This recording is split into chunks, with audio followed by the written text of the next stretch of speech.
tayari. ko numva umwuka udasohoka. Urasohoka. Okay, twagiye tangira.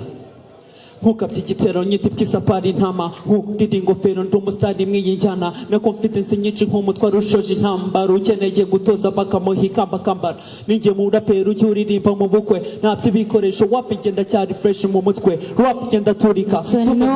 No for me.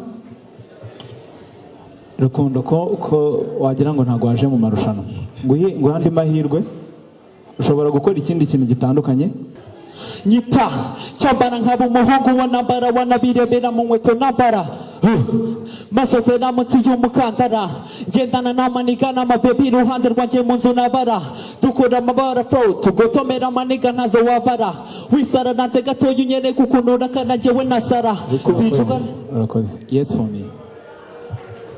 Kubera ko mvuze no umenya icyo gukora, right? Abandi bari inyuma yawe ntibategereze ko iyo no nyivuga kuko nshobora kutaza kwisubiraho ubundi. Kuri wowe ndisubiraho uzi impamvu ukoze icyo wagombaga gukora. Ubutaha umuhanzi iyo ugeze kuri stage ntago uza ugerageza. It's first turn, first do. Yeah? Sawa, it's a yes. It's a yes for me. Okay. Yes, Rukundo. Wakomeje ariko ugiye dukosora ibyo bakubwiye. Ukurikira yaza.